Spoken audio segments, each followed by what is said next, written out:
नमस्कार, मैं हूं सीमा और आप देख रहे हैं दैनिक भास्कर। 27 साल बाद भाजपा की सरकार बनने के बाद पहली बार दिल्ली के विधानसभा में दिल्ली के हालात पर चर्चा हो रही है। दिल्ली में आज मुख्यमंत्री रेखा गुप्ता अरविंद केजरीवाल की सरकार के खिलाफ दूसरी सीएजी रिपोर्ट पेश करेंगी। ये सीएजी रिपोर्ट दिल्ली के पब्लिक हेल्थ इंफ्रास्ट्रक्चर और हेल्थ सर्विसेज के प्रबंधन पर आधारित है। इससे पहले जो सीएजी रिपोर्ट दिल्ली विधानसभा में पेश की गई थी, उसमें शराब नीति को तथ्य पेश किए गए थे। अब दिल्ली सरकार आम आदमी पार्टी की सरकार में स्वास्थ्य के क्षेत्र में किए गए कार्यों की जमीनी हकीकत को दूसरी सीएजी रिपोर्ट में पेश करने जा रही है, जिसके बाद से ही आम आदमी पार्टी की नींदें उड़ गई हैं। बता दें, आप ना तो सीएजी रिपोर्ट में बहस करने के लिए तैयार है और ना ही विधानसभा में रिपोर्ट को पेश करने में सहयोग कर रही है। दिल्ली की नई सरकार की मुखिया रेखा गुप्ता ने ठान लिया है कि वो दिल्ली की हालत को अब सुधार देंगी, लेकिन उससे पहले भाजपा के नेतृत्व में उन्होंने पिछली सरकार द्वारा किए गए कार्यों का बही खाता खोल दिया है, जिससे दिल्ली की जनता के सामने आपके कारनामे उजागर हो सके। इस दिशा में रेखा गुप्ता आज दिल्ली विधानसभा में आम आदमी पार्टी के खिलाफ दूसरी सीएजी रिपोर्ट पेश कर रही हैं। इस रिपोर्ट में स्वास्थ्य के क्षेत्र में अरविंद केजरीवाल की सरकार में किए गए कार्यों की जांच रिपोर्ट है, जो ये बताएगी कि उनकी सरकार ने दिल्ली वासियों के स्वास्थ्य की कितनी चिंता की।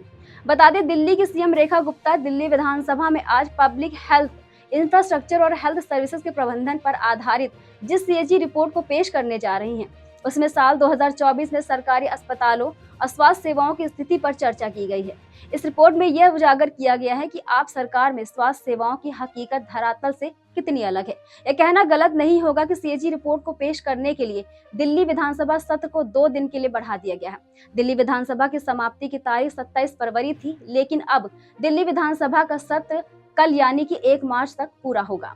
दिल्ली की सीएजी रिपोर्ट में क्या है और क्यों आम आदमी पार्टी विधानसभा में इसके पेश होने से डर रही है, तो इसका जवाब है कि दिल्ली की दूसरी सीएजी रिपोर्ट में दिल्ली सरकार के सरकारी अस्पतालों, मोहल्ला क्लिनिकों और अन्य स्वास्थ्य सुविधाओं की स्थिति की समीक्षा की गई है। इसमें बताया गया है कि पिछली सरकार ने अपने किए हुए दावों को कितना पूरा किया और आखिर उसकी जमीनी हकीकत क्या है। इस सीएजी रिपोर्ट में सरकारी अस्पतालों में मशीनों की उपलब्धता, दवाओं की आपूर्ति, डॉक्टरों और नर्सों की संख्या और मरीजों को दी जाने वाली सुविधाओं का आकलन किया जा सकता है। साथ ही इस रिपोर्ट में यह भी खुलासा किया जा सकता है कि दिल्ली सरकार ने स्वास्थ्य के क्षेत्र में जो बजट आवंटित किया था, वह सही तरीके से खर्च हुआ था या नहीं।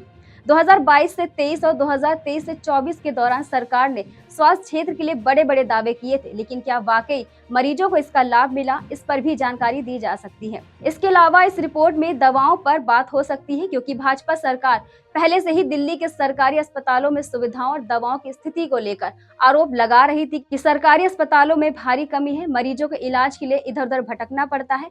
यही नहीं, अस्पतालों में मरीजों को दवाएं भी नहीं मिलती हैं। बता दें कि दिल्ली में आम आदमी पार्टी के मोहल्ला क्लिनिक योजना पर शुरू से ही सवाल उठ रहे थे, जिसका जिक्र सीएजी रिपोर्ट में किया जा सकता है। मोहल्ला क्लिनिकों में डॉक्टरों की कमी और जरूरी दवाओं की कमी पर सवाल किए जा सकते हैं।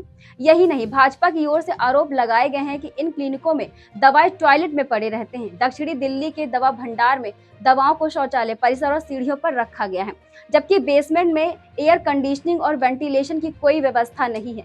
इससे साफ होता है कि दवाओं की सुरक्षा और गुणवत्ता सुनिश्चित करने के लिए जरूरी सुविधाओं का अभाव है। बता दें, यही वो प्रमुख कारण है जिससे आम आदमी पार्टी दूसरी सीएजी रिपोर्ट के पेश होने से घबरा रही है। भाजपा नेताओं का कहना है कि जल्द ही दूसरी सीएजी रिपोर्ट पेश होगी और आम आदमी पार्टी की सारी पोल खुल जाएगी। इस तरह की और खबरें देखने के लिए देखते रहिए दैनिक भास्कर। नमस्कार।